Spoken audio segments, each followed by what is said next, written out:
Good day, everyone, and thank you for joining us on the Business Report. I'm Denise Williams, your guide through the latest happenings in the world of business. The Financial Services Commission says the fraud-racked Stocks and Securities Limited, SSL, will pay out an estimated US $30 million to its clients who have been waiting more than 1 year to collect on their investments. In a statement, the FSC said that based on the latest information provided by the SSL trustees, the company is advanced in its plans to make a payout to its clients. It said the payout will be primarily from the proceeds of the sale of SSL's international securities client portfolio. SSL has been closed for business due to a multi-million US dollar fraud scandal since January 2023, which has seen multiple lawsuits and court cases to determine control of the firm. Hurricane Beryl added to the woes of coffee farmers in this crop year. However, according to Senator Norman Grant, president of the Coffee Exporters Association, recommendations to the government, if heeded, could lead to growth in the coffee sector to the tune of US $100 million. We want to talk about coffee in 2024. What's been the impact of Beryl?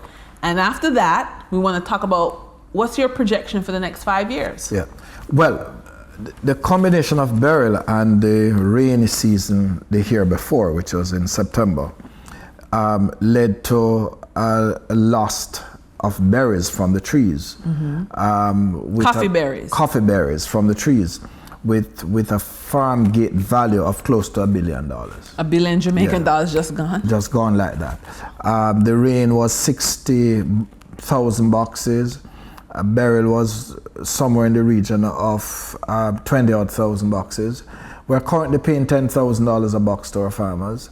So when you look at that maths, yeah, you know, it is a lot. Yes. But what we have actually done is to engage the Ministry of Agriculture to launch, that is ourselves and JACRA, to launch a CREP program to the tune of about $1 billion.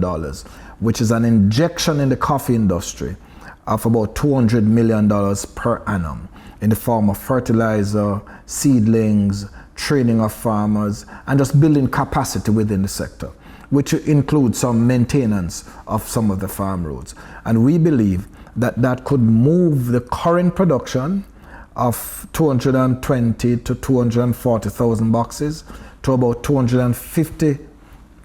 450,000 boxes over the next 5 years.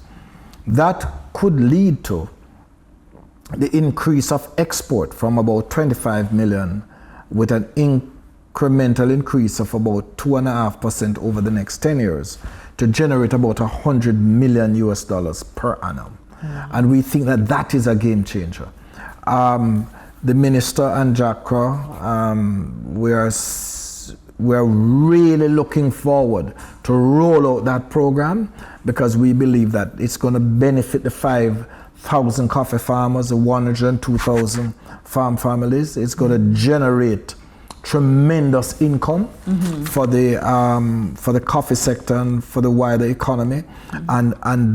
In addition to that, we're asking for a developmental plan for the farm roads and the rural networks within the Jamaica Blue Mountain coffee growing regions in Portland, St. Thomas and St. Andrew, the development of irrigation, and we believe once all of that can come together, yes, the JCA, JACRA, JAMPRO, we engage in a massive marketing program. Yes. Right, very shortly we are going to be going off to Japan to meet with our Japanese partners to continue to refresh the brand in that market and make sure that there is a demand for the product. We think that the Jamaica Blue Mountain coffee will be a tremendous product that benefit our 5,000 farmers and benefit the Jamaican economy. During trading for the period of September 25, 2024, the following companies represent the top 3 most active stocks that investors bought and sold on the Jamaica Stock Exchange. Toll road operator Trans Jamaica Highway Limited with 21,600,000 65,160,000 units represented 58.87% of the total market volume in terms of sales. Gas station operator Regency Petroleum Company Limited, with 2,300,566 units, represented 6.54% of the total market volume in terms of sales. Alternative energy provider Wigton Wind Farm Limited ordinary shares with 2,251,331 units represented 6.40% of the total market volume in terms of sales. Moving from the money moves investors, executives, and companies are making on the stock market, we turn to the Forex market. On September 25, 2024, the Bank of Jamaica reported that US $52.26 million was bought from Forex traders, while US $55.62 million was sold to Forex traders.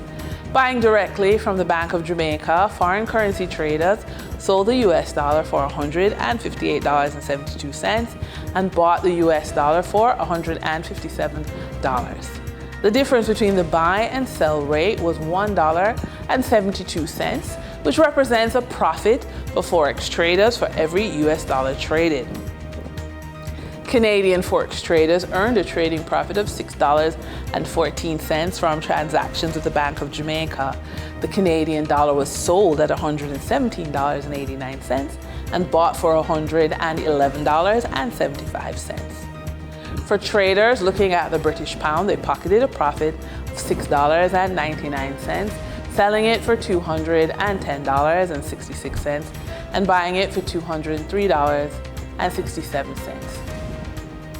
For our credit report tip of the day, you should be aware that from the age of 18 until death, every 30 days your credit score is recalculated by the credit bureaus and shared with the banks. So knowing what goes into your credit score is important.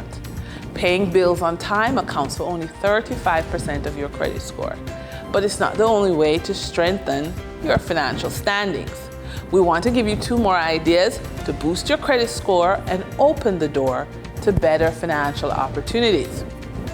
The first is to become an authorized user. This strategy requires big trust. If a family member or friend has good credit, ask to be added as an authorized user on their account. This can help boost your credit score without using the account. Second, set up payment reminders. Automating payments or setting up reminders helps ensure you never miss a due date, preventing unnecessary late fees and score damage.